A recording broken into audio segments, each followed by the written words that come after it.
Okay, now we are starting our part first of the Indian polity and constitution. In this particular parts, we are going to cover up the MCQs which were previously asked. Okay, so our first question is this: which of the following exercise the most profound influence and framing the Indian constitution? यानी कि Indian constitution को बनाने के लिए, frame करने के लिए किस चीज़ का सबसे बड़ा आपका मेन रोल रहा है? तो ब्रिटिश कॉन्स्टिट्यूशन या यूएस एरिश?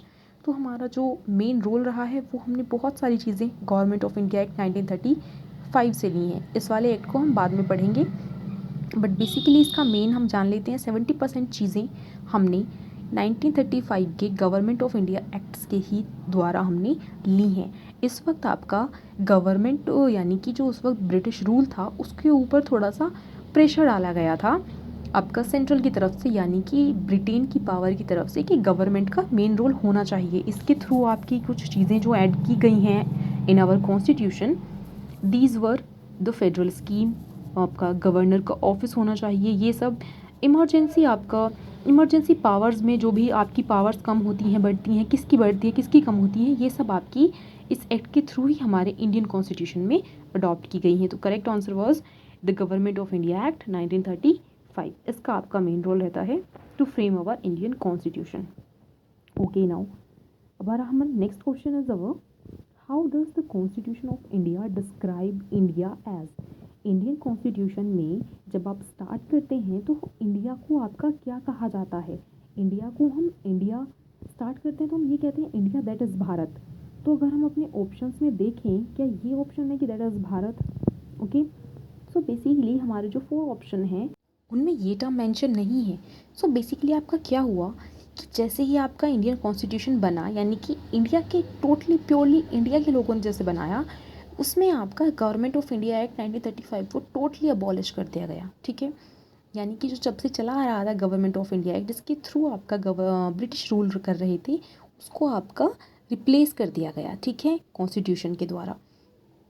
अब कॉन्स्टिट्यूशन ने इंडिया को डिक्लेयर किया एक सोवर्जियन, सोशलिस्ट, सेक्युलर, डेमोक्रेटिक रिपब्लिक। ठीक है, आपका एक ऐसी कंट्री आपका इंडिया को बनाया गया। तो इसमें आपका इंडिया को कहा गया है अ यूनियन ऑफ स्टेट्स। इसमें आप इंडिया को एज अ स्टेट मानते हैं। यहाँ स्टेट का मतलब राज्य नहीं, बेसिकली आपके कुछ यानी कि इंडिया को एज अ कंट्री वगैरह कहीं भी वर्ड यूज़ कंट्री नहीं किया गया है, यहाँ स्टेट्स किया गया है। इसमें जो वर्ड्स आपको मैंने अभी बताए थे, सोवर्जियन है, इंडिया एक सोशलिस्ट कंट्री है, सेक्युलर है ना, यानी कि किसी भी एक रिलीजन का यहाँ पर मेन दबदबा नहीं है, ऐसा नहीं है, डेमोक्रेटिक है, एंड आपका रिपब्लिक स्टेट है इंडिया। ठीक है, नॉट अ रिपब्लिक कंट्री नहीं, रिपब्लिक स्टेट बोला गया है। और इसमें आपका इंडियन कॉन्स्टिट्यूशन में जब आप प्रेम्बल पढ़ते हैं तो उसमें 3 जस्टिस के बारे में बात होती है। 3 जस्टिस कौन से हैं? यस, आपका first justice is social, second is political, and third is your economical justice. ये सब मैंने आपको, हमने ये DPS में भी पढ़े हुए हैं, और प्रेम्बल की वीडियोस भी मैं डालती थी, उसमें भी मैंने आपको दिया हुआ है, तो आप एक बार वहाँ से चेक कर सकते हैं। Now the constitution of India was adopted on, adopted एक वर्ड होता है जो कन्फ्यूजिंग होते हैं थोड़ा, है ना। अडॉप्ट कब किया गया, यानी कि आपका एक वो होता है आपका रेडी कब किया गया, यानी कि आपका कब बन चुका था। एक होता है इन्फोर्स कब किया गया। तो आपका जो ये अडॉप्टेड है और आपका एनेक्ट करना है ना, एनेक्टेड, कि व्हेन वी एनेक्टेड और adopted our constitution, these both words are same. Okay, so basically हमने 26 नवंबर 1949 को अपना कॉन्स्टिट्यूशन अडॉप्ट किया था, अनेक्ट किया था। और ये आपका जो इफेक्ट में आता है, यानी कि आपका कब से लागू हो जाता है, ये आपका लागू होता है 26 जनवरी 1950। तो जो इफेक्ट वर्ड आएगा उसका मतलब है आपका कब से लागू हुआ। तो ये लागू हुआ आपका 26 जन 1950 को। ओके, कन्फ्यूज़न कहाँ पे क्रिएट हो जाता है? 26 की डेट सेम है आपकी, तो याद रखिए जब बना था तो वो आपका 26 नवंबर को कम्प्लीटेड बन के तैयार हो गया था। अब 26 जनवरी ही क्यों? क्योंकि इस दिन आपका पूर्ण स्वराज डे आपका मनाया गया था। पूर्ण स्वराज यानी कि इस दिन आपका डिक्लेयर कर दिया गया था कि भाई इंडिया एक पूर्ण स्वराज, यानी कि एक पूरी स्वराज्य कंट्री बनने वाला है, क्योंकि उस वक्त आपका फ्रीडम नहीं था। बट आपका एक कांग्रेस के सेशन में ये क्लियर किया गया कि इंडिया एक पूर्ण स्वराज है, और ये आपकी डेट थी 26 जनवरी की 1930। तो इसी वजह से इस डेट का आपका बहुत महत्व रहा है, इसीलिए आपका इस डेट को चुना गया। Next question, who among the following was the president of the constitution assembly of India. जो आपकी कॉन्स्टिट्यूशन असेंबली थी जिसने आपका कॉन्स्टिट्यूशन बनाया है उसके प्रेसिडेंट कौन थे। तो यहाँ पर आपके दो नाम हैं, doctor Rajendra Prasad and doctor Sachchidananda Sinha. जो डॉक्टर सच्चिदानंद सिन्हा थे वो आपके फर्स्ट टेम्परेरी प्रेसिडेंट थे, बट अगर आपका एक कंप्लीट सेंटेंस आता है जिसमें टेम्परेरी वर्ड आपका कहीं मेंशन नहीं है, वहाँ आप अपने आंसर को डॉक्टर राजेंद्र प्रसाद मेंशन करेंगे, ठीक है। और किस दिन बने थे ये, आपके 11 दिसंबर 1946 को बनाए गए थे president of the constitution assembly. बाद में 26 जनवरी 1950 को जब हमारा कॉन्स्टिट्यूशन आपका क्या हुआ था, 85 हुआ था, दैट मीन्स इफेक्ट में आया था, उस दिन आपकी राजेंद्र प्रसाद को बनाया गया था first president of our country, that is Bharat. Okay, so clear हुई चीज़ें कि आपका अडॉप्ट या फिर इनेक्ट कब किया गया, 26 नवंबर 1949। आपका इफेक्ट में कब आया, जनवरी 1950 को। और इसी दिन आपका प्रेसिडेंट बनाए गए इंडिया के, जो थे आपके राजेंद्र प्रसाद। तो राजेंद्र प्रसाद ही आपकी कॉन्स्टिट्यूशन असेंबली के आपके प्रेसिडेंट भी थे और ये आपके हमारे इंडिया के प्रेसिडेंट भी थे फर्स्ट। Okay, clear. तो सच्चिदानंद सिन्हा आएगा तो आप वहाँ पर क्या लिखेंगे कि ये टेम्परेरी प्रेसिडेंट थे आपके, ठीक है। सो और जो भी आपके फर्स्ट के बारे में, फर्स्ट प्रेसिडेंट आपके किसी भी चीज़ के, यानी कि कॉन्स्टिट्यूशन असेंबली के या फिर इंडिया के, तो वो थे हमारे राजेंद्र प्रसाद, ये आपके परमानेंट थे। अगर कहीं पूछ ले कि पहले कौन थे और राजेंद्र प्रसाद से पहले कौन थे, तो वो एक टेम्परेरी थे, Sachchidananda Sinha. How many articles are there in the Indian constitution. So ये आपको बेसिकली पता है, आंसर इज 395। ओके, बट अब कितने हमारे पार्ट्स हो गए हैं, या अब कितने आर्टिकल्स आपके बेसिकली हैं।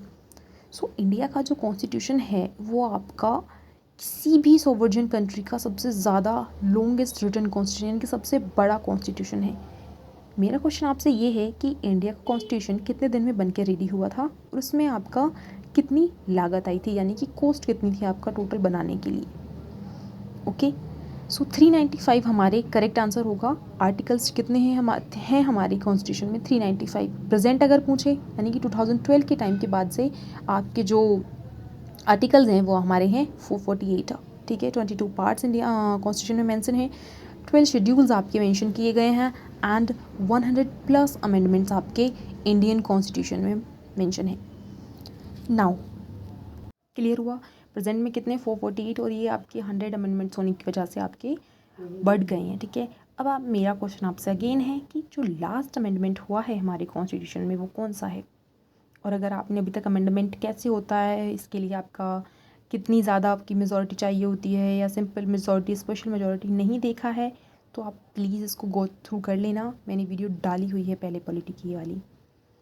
सो बेसिकली आपका जब भी कोई आप नया आर्टिकल इंजेक्ट नहीं करते, आप इनको एक अल्फ़ा न्यूमेरिक आपके नंबर्स के थ्रू आप इनको ऐड करते हैं, ठीक है। यानी कि अगर आपने 21 हमारा पहले से है, बट आपको 21 के जैसा ही कुछ सिमिलर आपको ऐड ऑन करना है, तो आप 22 की जगह 21 का पार्ट ए, यानी कि क्लोज ए के थ्रू आप उसको ऐड कर देते हैं। तो ऐड हमारे अल्फ़ा न्यूमेरिक सीरीज़ के थ्रू होते हैं। Now the constitution of India was framed bye, constitution अगर आपने सुना हो तो मैंने इस चीज़ का पहले जिक्र कर दिया था कि हमारा कॉन्स्टिट्यूशन किसने बनाया है ना। बट अगर नहीं कराया तो हम देख लेते हैं। तो प्लानिंग कमीशन तो वो है जिसके थ्रू आपका नीति आयोग अब बनाया है ना, जिसको रिप्लेस करके। वर्किंग कमेटी हमने नहीं सुना है। क्रिस्प मिशन आपका भी आंसर नहीं होगा हमारा। क्रिस्प मिशन आपका कब आया था, क्रिस्प मिशन आपका कब आया था और इसका क्या इफ़ेक्ट हुआ था, ओके, ये भी मेरा आपसे क्वेश्चन है। तो कॉन्स्टिट्यूशन ऑफ इंडिया जो है आपका वो कॉन्स्टिट्यूशन असेंबली के मदद से आपका बनाया गया है, जिसके प्रेसिडेंट कौन थे आपके राजेंद्र प्रसाद।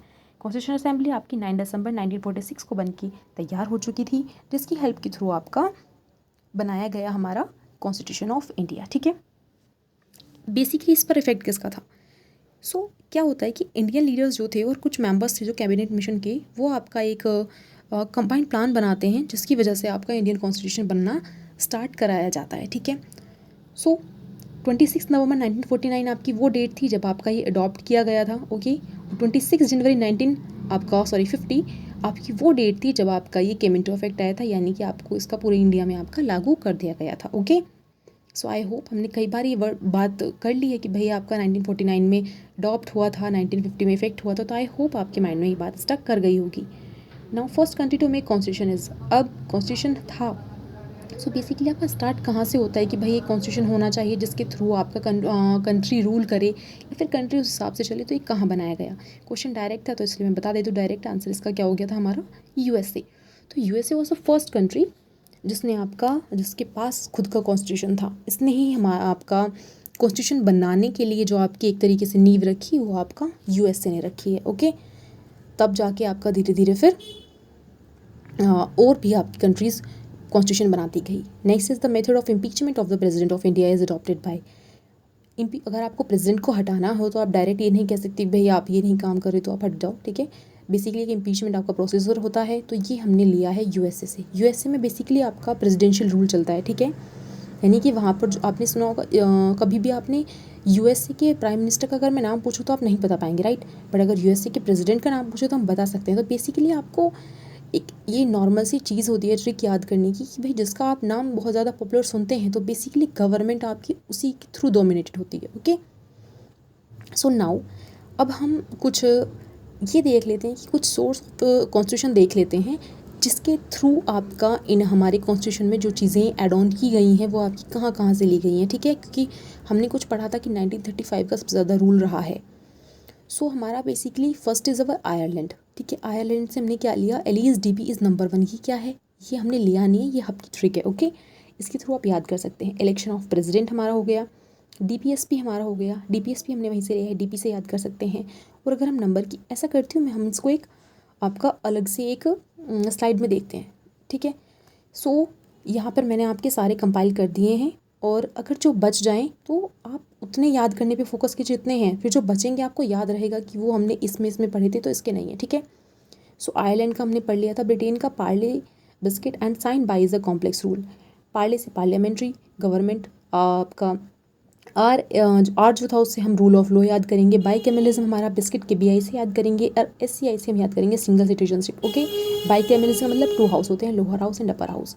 इसके दो लिखने के लिए ये था कि कंट्रोलर एंड ऑडिटर जनरल आपका हमने ब्रिटेन से ही अडॉप्ट किया है, तो ये एक इंपॉर्टेंट भी है। तो इसके लिए मैंने आपकी 2 ट्रिक बना दी। लॉ मेकिंग प्रोसेस और रिट जो है वो भी हमने ब्रिटेन से अडॉप्ट की हैं, ठीक है। नेक्स्ट पढ़ते हैं। नेक्स्ट में हमारे आ जाते हैं कनाडा, ठीक है। कनाडा में क्या आपकी क्या ट्रिक होगी, can I know fed address, ठीक है। फेड कोई है, हम उससे पूछ रहे हैं can I know fed address, तो कैन से आप क्या याद कर सकते हैं, कैन से हम याद करेंगे कनाडा। ओके, अब फेड से हमारा federal system with strong centre, यानी कि सेंटर जो है आपका स्ट्रॉन्ग होना चाहिए। आपका एडी से हम याद करेंगे advisory jurisdiction of supreme court, and 3 से हम याद करेंगे, सॉरी आरएस से याद करेंगे हम residuary powers of centre. Now what is your advisory jurisdiction. Advisory jurisdiction क्या होता है कि आपका सुप्रीम कोर्ट ना प्रेसिडेंट को कुछ भी सलाह देता है, अब वो प्रेसिडेंट के ऊपर होता है कि उसको माननी है नहीं माननी है, तो इस वाली आपकी जुरिडिक्शन कहते हैं एडवाइजरी जुरिडिक्शन। जर्मनी से याद कर सकते हैं हिटलर वहीं का शासक था, ठीक है। तो Hitler suspended fundamental rights during emergency time, कि हिटलर जो था वो फंडामेंटल राइट को सस्पेंड कर देता था। अब कौन से ऐसे 2 हैं जिनको सस्पेंड नहीं किया, 20 और 21। तो सस्पेंशन ऑफ फंडामेंटल राइट हमने कहाँ से लिया, जर्मनी से। 3 हमारी जो इमरजेंसी होती है 352, 356 एंड 360, ठीक है। नाउ जापान से प्रोसीजर बाय लॉ। ऑस्ट्रेलिया की बात करें तो Australia freedom in TCI discussed by joint sitting with concurrent manner. Okay, concurrent manner first is our concurrent list. हमारी 3 लिस्ट होती हैं, हमारी state list, union list and concurrent list, ठीक है। 3 लिस्ट हमारी। यूनियन में आपका बेसिकली यूनियन जो डोमिनेटेड चीज़ें होती हैं वो आपके यूनियन लिस्ट में आती हैं। स्टेट लिस्ट में आपकी जो स्टेट से रिलेटेड होते हैं। कॉन्करेंट लिस्ट में आपका जो मिल बांट के सब काम कर लेते हैं वो कॉन्करेंट लिस्ट में बेसिकली आता है। आपका वर्क ये है कि आप मुझे बताएंगे इनमें आपका टोटली अब प्रेजेंट टाइम में कितने सब्जेक्ट हैं आपके, ठीक है। Freedom in trade, freedom in commerce and freedom in intercourse, ये हमारे ऑस्ट्रेलिया से ली गई है। जॉइंट सीटिंग ऑफ 2 हाउसेज, जो आपकी किसी भी बात पर जब सहमति नहीं होती है उसमें जॉइंट सीटिंग जो हम बनाई जाती है वो आपकी किसके थ्रू, वो हम 108 में आप देखते हैं। यूएसएसआर से हमने क्या लिया है, सोवियत फंडामेंटल ड्यूटीज़ हमने ली हैं। Justice of 3 type, justice of 3 type जो हमने इस प्रेम्बल में पढ़ा है, सोशल, इकोनॉमिक एंड पॉलिटिकल, ये भी हमने यूएसएसआर यानी कि जो प्रेजेंट टाइम आपका रशिया है, सोवियत यूनियन है, वहाँ से। फ्रांस से हमने लिया है रिपब्लिक, लिबर्टी, इक्वालिटी, फ्रेटर्निटी इन आपका प्रेम्बल। ये जो वर्ड्स हैं आपके प्रेम्बल में ये हमने फ्रांस से अडॉप्ट किए हैं। ओके, अब जो बचे हैं हमारे वो आप याद रखिएगा कि जो हमने पढ़ लिए हैं उनके अलावा जो आएंगे पेपर में वो उन दूसरे वाले से रिलेटेड हैं। Okay, now question is which one of the following is not an element of the state, यानी कि स्टेट लिस्ट में आपका कौन सा मेंशन नहीं है। पॉपुलेशन होगा, लैंड होगा, गवर्नमेंट भी होगा, आर्मी आपका क्या, मिनिस्ट्री ऑफ डिफेंस, यानी कि जो आपकी सेंट्रल डोमिनेटेड चीज़ है वो आपकी यूनियन लिस्ट में आती है और इस पर आपका स्टेट का कोई भी कंट्रोल नहीं होता है। तो आर्मी आपका अलग आंसर है, ठीक है। Which of the following is not a की फीचर ऑफ इंडियन कॉन्स्टिट्यूशन, यानी कि इंडियन कॉन्स्टिट्यूशन का कौन सी इसमें से खासियत नहीं है। क्वासी फेडरल, ठीक है, क्वासी फेडरल में बेसिक क्या होता है आपका, इसमें कोर्ट वगैरह का भी होता है और आपका पार्लियामेंट्री सिस्टम भी होता है, ठीक है, ऐसे सिस्टम को आप क्वासी फेडरल कह देते हैं। Second is our separation of power. Separation of power of course में देखने के लिए मिलता है, यूनियन और आपका स्टेट में सेपरेशन ऑफ पावर ही चलता है, okay. Third fundamental right, most important बिल्कुल है। एरिस्टोक्रेसी, एरिस्टो हमने क्वेश्चन था नॉट अ की, तो एरिस्टोक्रेसी क्या होता है, एक ऐसी गवर्नमेंट जिसमें आपको नोबल्स यानी कि जो हाईएस्ट क्लास के लोग होते हैं वो आपका रूल करते हैं, ठीक है, तो एरिस्टोक्रेसी हम इसको कहते हैं, ठीक है। ये आपका वन वर्ड आता होगा आपसे, तो आपने उसके थ्रू कर भी दिया होगा। Mind and ideals of the framers of the constitution are reflected in, यानी कि जिन्होंने कॉन्स्टिट्यूशन बनाया था उनके माइंड में क्या चल रहा था, है ना, माइंड से आप ये समझ रहे हैं। सो बेसिकली बात ये है कि आपका जो इंडियन कॉन्स्टिट्यूशन के फ्रेमर्स थे उनकी जो बातें हैं वो किस में आप पूरी कॉन्स्टिट्यूशन ना पढ़ के किस में एक जगह पढ़ सकते हैं, वो है आपका प्रेम्बल, ठीक है। पूरे कॉन्स्टिट्यूशन का एक तरीके से समझ सकते हैं, निचोड़ जो है वो किस में है, प्रेम्बल में। फंडामेंटल राइट आपका मेंशन है 14 to 35 आर्टिकल में। डीपीएसपी आपका मेंशन है 36 से आपका 51 तक, ओके। आपका फंडामेंटल ड्यूटीज़ आपका 51 ए यानी कि पार्ट 4 ए में आपका ये मेंशन है, ओके। तो आप फर्स्ट सेकंड के पार्ट मुझे बताइए, फंडामेंटल राइट और डीपीएसपी किस पार्ट में मेंशन है, ये हमने पढ़ लिया है, ठीक है। Which government of India act allowed some elected representation in the legislature for the first time. क्या ये क्वेश्चन आपका एसएससी में आया हुआ था, इसमें अगर ये और दे देते कि इंडिया के लोगों का लेजिस्लेशन कब स्टार्ट हुआ तो ज़्यादा बेटर होता, बट क्वेश्चन जो आपकी लैंग्वेज थी वो यही थी। ऑप्शन थे हमारा आपका जीओआई एक्ट ऑफ 1858, 1909, 1919 और 1935। इसमें आप सबसे पहले ना क्लियरली देखिए कि आखिर ये एक्ट आपके थे क्या क्या। 1858 के टाइम पे आपका बेसिकली क्राउन रूल इंडिया में आता है। इस वक्त आपका जो गवर्नर जनरल ऑफ इंडिया था उसको वॉइस रॉय ऑफ इंडिया बना दिया जाता है और कैनिंग आपका पहला वॉइस रॉय ऑफ इंडिया था, ओके। 1850 टाइम पे 8 के टाइम में आपका एक क्वेश्चन हो सकता है कि सिपॉय म्यूटिनी के टाइम पे आपका वॉइस रॉय या गवर्नर जनरल कौन था। अब आप मुझे बताएंगे कि जब सिपॉय म्यूटिनी हुई थी आपकी उस वक्त आपका पोस्ट कौन सी थी, गवर्नर जनरल की या फिर वॉइस रॉय की। इसी के टाइम पे आपका एंड कर दिया जाता है डुअल सिस्टम को और आपका एक न्यू ऑफिस लाया जाता है secretary of state SOS, okay.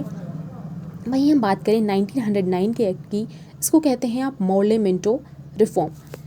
Morley Minto reform is basically आपका एक काउंसिल एक्ट था, है ना, इंडियन काउंसिल एक्ट था आईसीए। इसमें आपका क्या था, जो मॉर्ले है वो आपके सेक्रेटरी ऑफ स्टेट थे और मिंटो जे थे वो वॉइस रॉय थे, ओके। इसी टाइम पे आपकी जो size of members of legislative council था वो बढ़ाकर 16 से 60 कर दिया गया था और फर्स्ट टाइम इंडियंस को आपका कहा गया था to be the part of legislative council. अब आपके फर्स्ट इंडियन कौन थे जो पहली बार आपका पार्ट बने थे ऑफ द लेजिस्लेटिव काउंसिल, ठीक है। इसमें पहले से ब्रिटिशर्स होते थे, जो फर्स्ट थे वो थे हमारे आपके Satyendra Prasad Sinha, okay. So the first आपका Indian who become the first Indian to join the viceroy executive council या लेजिस्लेटिव काउंसिल, ये वो सत्येंद्र प्रसाद सिन्हा, ओके। क्वेश्चन आपका इंपॉर्टेंट है, पूछा जा सकता है। सो हमने इसके जितने भी ऑप्शन है ना मैं आपको सब क्लियर करा दूंगी। तो हमने यहाँ पे देख लिया कि फर्स्ट टाइम कब इंडिया को वो इंडियंस को कहा गया वो 1909 में था, बट डोंट वरी अभी हमारे 2 ऑप्शन और बचे, हम इनको भी पढ़ लेते हैं, ठीक है। सो हमारा अब जो नेक्स्ट ऑप्शन है वो है हमारे 1919 और 1935। 19 गवर्नमेंट ऑफ इंडिया एक्ट 1919 आपका बेसिकली क्या था, हम इसे देखते हैं अब एक बार। अच्छा, यहाँ पर हमारी एक और चीज़ हो सकती है, जो मॉर्ले मिंटो था इनको कहा जाता है आपका फादर ऑफ कम्युनल इलेक्टोरेट। तो जो आपके मॉर्ले मिंटो थे इनको आप जानते हैं फादर ऑफ कम्युनल इलेक्टोरेट, ठीक है। क्वेश्चन आपके यहाँ पे बहुत सारे इंपॉर्टेंट बन गए हैं, किसमें आपका नंबर ऑफ़ सीट्स बढ़ाई गई 1909 वाले है उसमें, ठीक है। और आपका इंडियंस को कब शामिल किया गया ये भी 1909। फर्स्ट इंडियन कौन थे, सत्येंद्र प्रसाद सिन्हा। सो आई होप आप ये सब नोट डाउन कर रहे होंगे, ठीक है। नाउ अब जो हमारे जो दो बचते हैं हम एक बार इनको भी देख लेते हैं, ओके। सो हमारे 1858 और 1909 का हमने डन कर लिया है। अब हमारी बारी आती है 1919 वाले को पढ़ने की। 1919 का जो एक्ट था आपका, इसको आप बेसिकली जानते हैं। अच्छा, 1919 जो आपका है, आप मुझे ये बताइए 13 अप्रैल 1919 को क्या हुआ था, ठीक है। सो इसको आप जानते हैं Montagu Chelmsford reforms, okay. The act of 1919 was known as the Montagu Chelmsford reforms 1919, जहाँ पे आपके मॉन्टेग्यू एसओएस यानी कि सेक्रेटरी ऑफ स्टेट थे and Chelmsford was the viceroy of India. Okay, viceroy की पोस्ट आपकी 1858 के time पे स्टार्ट की जाती है। ये एक बेसिकली एनेक्ट होता है आपका 1921 में, ठीक है। इस एक्ट के थ्रू आपका क्या होता है कि ब्रिटिश गवर्नमेंट आपके पहली बार डिक्लेयर कर देती है कि भाई सेंट्रल को ना आपका प्रोविंस के ऊपर डोमिनेशन दिया जाता है, यानी कि सेंट्रल जो है, अब जो भी प्रोविंसेस थी, जो भी आपकी रियासतें थी, उन पर कंट्रोल कर सकती है। और एक सेंट्रल और प्रोविंशियल सब्जेक्ट आपके यहाँ पर एक अलग अलग कर दिए गए, है ना। तो प्रोविंशियल सब्जेक्ट में आपके दो तरीके के बनाए गए, ट्रांसफर्ड और रिजर्व्ड। ट्रांसफर्ड तो ऐसे होते थे आपके जो सिर्फ आपके ना जिनमें आप इंडियंस को भी आप शामिल कर लेते थे, बट रिजर्व्ड में आपके रिजर्व है, नाम से ही दिख रहा है, यानी कि वो सिर्फ ब्रिटिश लोग ही आपका डिसीजन ले पाते थे उन पे, ठीक है। सो बेसिकली ये आपके क्या कर दिया गया, सेपरेट कर दिया गया सेंट्रल और प्रोविंशियल सब्जेक्ट्स को। आपके प्रोविंशियल सब्जेक्ट को जिसमें बांटा गया वो दो पार्ट थे आपके, ट्रांसफर्ड और रिजर्व्ड, ठीक है। इस टाइम पे आपका सीपीएससी, यानी कि सीपीएससी इज़ व्हाट, जो नाउ डेज आपका यूपीएससी है, उसको बनाया गया। फुल फॉर्म क्या होगी आपकी, central public service commission. Okay, UPSC की क्या होगी, यूनियन पब्लिक सर्विस कमीशन। इसी के टाइम आपका क्या किया गया, ये तो हमने पढ़ लिया कि आपका प्रोविंशियल सब्जेक्ट को आपका डिवाइड कर दिया गया था टू टाइप में, ठीक है। तो बेसिक मेन बात क्या हो गई आपकी, सेंट्रल आपका सेंटर डोमिनेट कर दिया गया, ट्रांसफर सब्जेक्ट और रिजर्व सब्जेक्ट की लिस्ट बना दी गई, और सीपीएससी आपका बनाया गया। और हाँ, बजट को आपका इसमें सेपरेट कर दिया गया था for centre and state. Most important 1935, जिसका आपका मेन आपका एक इफेक्ट भी है हमारे कॉन्स्टिट्यूशन पे। 1935 के एक्ट के थ्रू आपका क्या किया गया, इसमें आपका ऑल इंडिया फेडरेशन एक तो आपका बनाया गया। इसमें आपका 3 पावर्स को डिवाइड कर दिया गया, सेंट्रल और आपका जो भी यूनिट्स थी उनके बीच में।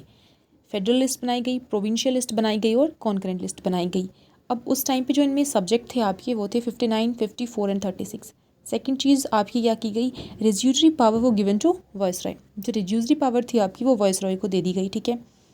इसमें आपके जो फेडरल सब्जेक्ट थे उनको डिवाइड कर दिया गया था, रिजर्व्ड एंड ट्रांसफर सब्जेक्ट। ये आपका पहले आपके प्रोविंशियल सब्जेक्ट को किया गया, यहाँ पर आपका फेडरल सब्जेक्ट को भी कर दिया गया। इसमें मेन चीज़ जो आपकी इंपॉर्टेंट आती है, दैट इज़ बाई कैमरलाइज्म जो था वो आपका निक्ट कर दिया गया इनटू 6 स्टेट। अब 6 स्टेट कौन से थे, आप लिख लीजिएगा इनको, बंगाल, बॉम्बे, मद्रास, बिहार एंड असम। ये आपके 6 स्टेट थे जिनमें आपका बाई कैमरलिज्म स्टार्ट किया गया। ओके, अब आप ये कहेंगे मैंने 6 स्टेट नहीं लिखे हैं तो 5 क्यों हुए। आपका बेसिकली स्टेट ये थे और आपका यूनाइटेड प्रोविंसेस जो भी मिली जुली रियासतें थी उनमें लागू किया गया। ओके, बेसिकली स्टेट आपके 5 थे, जो 6th वन था वो आपका यूनाइटेड प्रोविंसेस से जो भी आपकी मिली इकट्ठी हुई रियासतें थी उनमें आपका बाई कैमरलिज्म स्टार्टेड किया गया, ठीक है। सो हमने यहाँ पर आपका पढ़ लिया है पूरी अच्छे से कि हमारे तीनों जो एक्ट थे और ये चारों आपके मेन है, ठीक है। सो ये क्या क्या थे और उनमें क्या चीज़ें ज़रूरी शामिल हुई। And if you like this then just to subscribe my channel now. अब हमारा इसका आंसर क्या था, 1909 की गवर्नमेंट ऑफ इंडिया एक्ट के थ्रू आपका इंडिया को रिप्रेजेंटेशन मिलने लगा लेजिस्लेचर में आपका। Okay, move to the next question. Next question है हमारा, इंडियन कॉन्स्टिट्यूशन इज़, यानी कि इंडियन कॉन्स्टिट्यूशन आपका क्या है, फेडरल है, क्वासी फेडरल है, यूनिटरी है या प्रेसिडेंशियल है। अगर आपने पहले वाले क्वेश्चन हमने पढ़े थे उनमें आपने ध्यान से सुना होगा तो आपने टिक कर दिया होगा।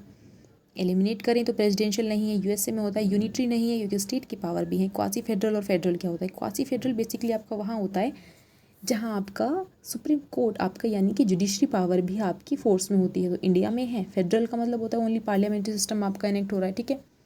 बट आपका क्वासी फेडरल में क्या आपका आपका जुडिशरी पावर्स भी है। तो इंडिया का कॉन्स्टिट्यूशन कैसा है, क्वासी फेडरल है, जहाँ पर सुप्रीम कोर्ट वगैरह को भी पावर दी गई है, ठीक है। Government of India act 1935 was based on, इतना पढ़ा है 1935 ये किसके ऊपर आपका बेस था। सो जो साइमन कमीशन था आपका, ठीक है, साइमन कमीशन के ऊपर बेसिकली 1935 का government of India act based था, ठीक है। इसके थ्रू आपका साइमन कमीशन को देखकर आपका गवर्नमेंट ऑफ इंडिया एक्ट बनाया गया, जिसमें आपके कुछ सुझाव दिए गए जो साइमन कमीशन के सदस्य थे कि भाई आपका थोड़ा सा सेंट्रल को वहाँ पर अलग किया जाना चाहिए और प्रोविंसेस को थोड़ी सी अलग पावर देनी चाहिए, ये कुछ सुझाव दिए गए।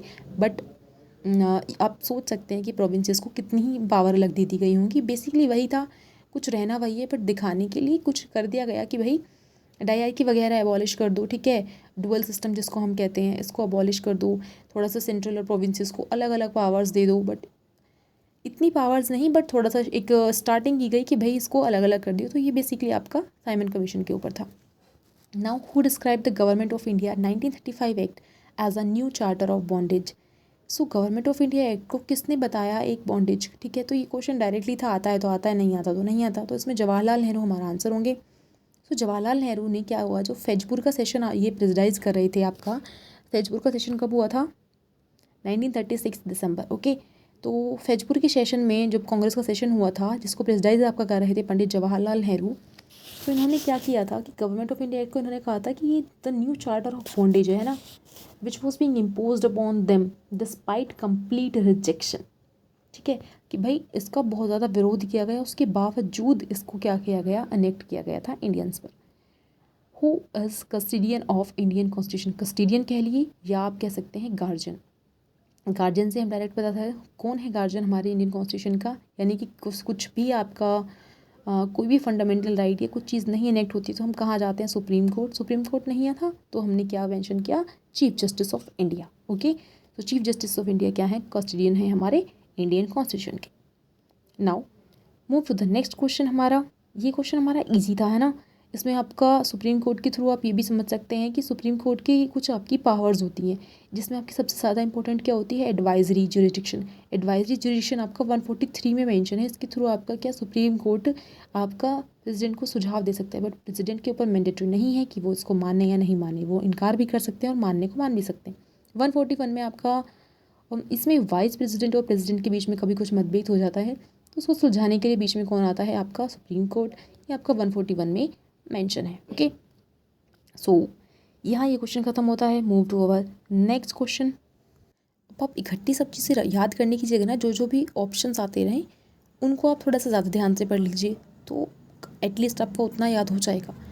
सो where we find the ideals of the Indian democracy in constitution. Indian democracy के बारे में कहाँ जिक्र मिलता है पूरी कॉन्स्टिट्यूशन में हमारा। प्रेम्बल में हम पढ़ते हैं कि India is a democratic Republic, है ना, सोवर्जियन स्टेट, ये सब पढ़ते हैं, तो प्रेम्बल में मिलता है। बट हमारे अगले ऑप्शंस क्या क्या हैं, पार्ट 3 में मेंशन है हमारा फंडामेंटल राइट का, जो हमने कहाँ से लिया है, फंडामेंटल राइट हमने कहाँ से लिया है। पार्ट 4 में हमारा मेंशन है DPSP। पार्ट 1 में हमारा मेंशन है यूनियन एंड स्टेट। DPSP हमने कहाँ से, आयरलैंड से, याद कीजिए ना, LESDP is number 1। Now when was the first central legislative assembly constitution. जो फर्स्ट लेजिस्लेटिव असेंबली थी वो कब कॉन्स्टिट्यूट की गई, डायरेक्ट आंसर होगा इसका, है ना भाई, क्योंकि जो आपके ऐसे ईयर वाले होते हैं उनका डायरेक्ट आंसर होता है। तो बेसिकली क्या हुआ, 1919 के एक्ट के थ्रू, जिसको आप मॉन्टेग्यू चेम्सफोर्ड रिफॉर्म कहते हैं, उसके थ्रू आपका स्टार्ट किया गया सेंट्रल लेजिस्लेटिव असेंबली को बनाना, ठीक है। इसका नाम हमने पढ़ लिया था, मॉन्टेग्यू चेम्सफोर्ड रिफॉर्म। इसमें आपका मॉन्टेग्यू कौन थे, secretary of state, and Chelmsford was the viceroy. So आपका 1919 का एक्ट कब आपका स्टार्ट होता है, जाके 1920 में। तो करेक्ट आंसर आपका यहाँ पर 1920 होगा, ना कि 1990, ओके। क्योंकि 1990 एक्ट के थ्रू आपका ये सुझाव दिया गया, बनी आपकी कब, 1920 में। ऑटोक्रेसी मीन्स, अभी हमने पीछे पढ़ के आए थे हम, what is the aristocracy. So autocracy का बेसिकली समझ सकते हैं, ऑटोक्रेसी का मतलब होता है, ऑटो कौन चलाता है, एक ही चलाएगा ना। सो ऑटो का मतलब होगा absolute rule by one. Aristocracy हमने पढ़ा था, सॉरी रिच नहीं था हमारा, किस पीपल की, नॉबल्स के थ्रू। रिच वाली तो आपकी प्लूटोक्रेसी होती है, ठीक है। एक हमारी होती है ब्यूरोक्रेसी। ब्यूरोक्रेसी क्या होता है, जिसको ब्यूरोक्रेट चलाते हैं, यानी कि आपके अधिकारी, एक तरीके से समझ लीजिए ना, जिनको ब्यूरोक्रेट चलाते हैं उसको आप कहते हैं ब्यूरोक्रेसी। ये आपके वन वर्ड जो हमारे इंग्लिश में आते हैं उसका पार्ट है। बट क्योंकि हम पॉलिटिकल और कॉन्स्टिट्यूशन के बारे में पढ़ रहे हैं, तो पॉलिटिकल में आप ये पूछा जा सकता है कि इंडिया में किस टाइप की आपकी स्टेट गवर्नमेंट चलती है। तो इंडिया हमारी डेमोक्रेसी चलती है। डेमोक्रेसी यानी कि rule by people, okay. Thank you, see you in the next part, thank you.